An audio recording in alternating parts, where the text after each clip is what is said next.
यही है कि इन जगहों की तरफ जाना या कोई इस किस्म का तशद्दुद करना इमरान खान साहब या उनकी लीडरशिप का बिल्कुल भी कोई इरादा नहीं है। उससे बड़ी वाज़ेह बात है कि इमरान खान साहब हत्ता के ये कहते रहते हैं अपने तमाम इंटरव्यूज में कि जी मैं जंग नहीं अमन में सबके साथ हूँ, जंग नहीं अमन। तो वो इंटरनेशनल लेवल पर ये बात कहते हैं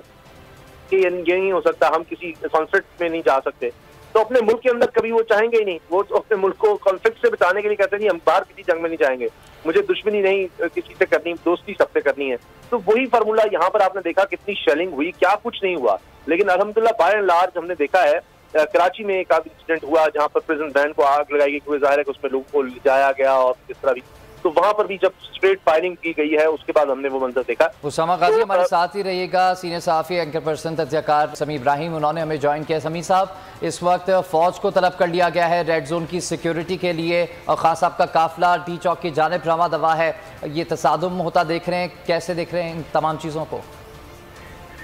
देखिए, जो आइन का आर्टिकल है 245, उसके तहत जो वफाकी हुकूमत है वो बुला सकती है फौज को और उसका मकसद सिर्फ ये है कि जो सरकारी इमारत हैं, सेंसिटिव जो बिल्डिंग्स हैं, उनकी फौज हिफाजत करेगी। फौज का काम सिर्फ उन बिल्डिंग्स की हिफाजत करना होगा, कोई लॉ एंड ऑर्डर को मेंटेन करने के लिए फौज का कोई इसमें किरदार नहीं होगा, वो पुलिस की तरफ ही होगा। लेकिन खान साहब पहुंचे हैं, इस्लामाबाद के अंदर दाखिल हुए हैं, तो ये इन्होंने किया है तलब। तो ये बेसिकली एक ये भी है कि ये गवर्नमेंट की एक बौखलाहट है इस वक्त। सारा दिन हमने सुना कि प्रेस कॉन्फ्रेंसेस होती रही बड़ी फातिहाना अंदाज में कि जी बहुत कम लोग हैं, 200 हैं, 300 हैं, और लाठीचार्ज भी हमने देखा, शेलिंग सारा दिन हमने देखा होती रही। लेकिन रात को अब 1-2 बजे जिस वक्त वो शहर में दाखिल हुए तो इस आर्टिकल के तहत फौज को तलब कर लिया। तो फिर 12 दिन में उन्होंने हासिल क्या किया, क्या मुस्लिम लीग नून ने इस सारे जो भी मार्का उन्होंने किया उसमें क्या उन्होंने हासिल किया? तो ये बहरहाल अब ये एक सिचुएशन है और इमरान खान साहब का पहले इरादा नहीं था। उन्होंने जिस वक्त ये इस मार्च का ऐलान किया था तो उन्होंने कहा था कि ये अपना मुल्क है, इसको कोई चीज किसी चीज को नुकसान नहीं पहुंचाना। आज जो भी रिएक्शन हुआ हमने देखा कि ये बिला इश्तियाल जो हुकूमती जो मशीनरी है उन्होंने आंसू गैस और उसके बाद लाठी चार्ज और हवाई फायरिंग, रबड़ की गोलियां, ये पुलिस उन लोगों पर करती रही सारा दिन जो बिल्कुल पुरअमन थे और जिसकी कोई जरूरत नहीं थी। और लेकिन वो इसके दिन ये सब कुछ करने के बावजूद इन लोगों को शिकस्त नहीं दे सकी। आप देखें, लिबर्टी भरी हुई है,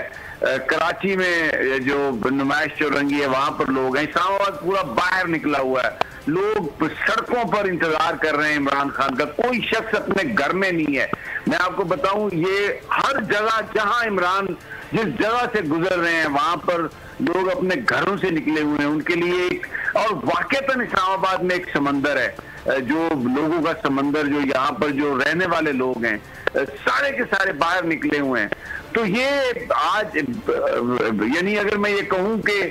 टुडे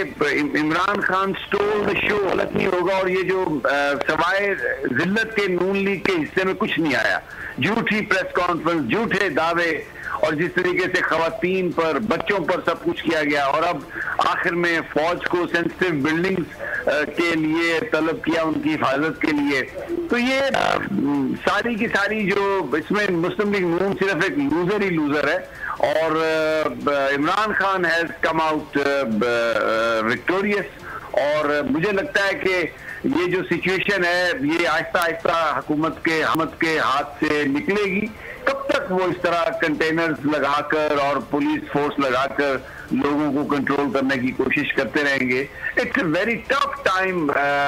फॉर दिस गवर्नमेंट, खास तौर पर अब जब IMF ने भी इनको इनकार कर दिया है और इन्हें चीजों की कीमतें भी बढ़ानी पड़ेंगी। तो मुझे नहीं लगता कि ये जो कुछ भी आज भी फायदा मुस्लिम लीग नून को होगा, इसका सारा बेनिफिट जो है वो इमरान खान की जमात को मिलेगा। जी समी साहब, ये भी कहिएगा कि इमरान खान ने कहा है कि हुकूमत जब तक इलेक्शन की कोई तारीख नहीं देगी वो वहाँ से नहीं जाएंगे। हुकूमत तो खुद हर फोरम पे नाकाम नजर आ रही है, इलेक्शन की तारीख क्यों नहीं दे रही? देखिए, हुकूमत जो है वो इलेक्शन की तारीख इसलिए नहीं दे रही कि वो उनको ये लगता है कि अगर अभी इलेक्शन हुए इन हालात में तो एक तो इमरान खान जीत जाएंगे, तो फिर उनके जो केसेस हैं वो भी वैसे ही पड़े हैं। अब मुझे लग रहा है कि ये जो इन्होंने पार्लियामेंट का मुश्तरका इजलास जो बुलाया है कल,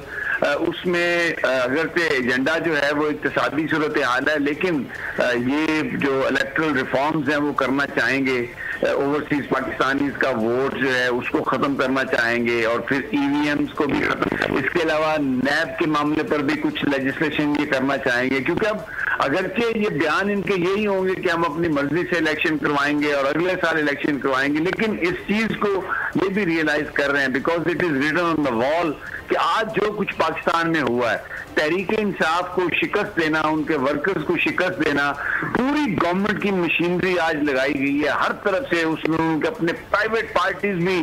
गई हैं, 5 लोगों की जानें भी गई हैं, लेकिन तहरीक इंसाफ का वर्कर, उनका जज्बा और वो जिस तरीके से अभी रात को आप देखें 2 बज चुके हैं और लोग ही लोग हैं इमरान खान की कॉल पर, तो उनको भी नजर आ रहा है कि ये बहरहाल इलेक्शन तो करवाना ही पड़ेगा। तो तैयारियां उन्होंने की हुई हैं, लेकिन जब तक वो ये अपनी चीजें अचीव न कर लें उस वक्त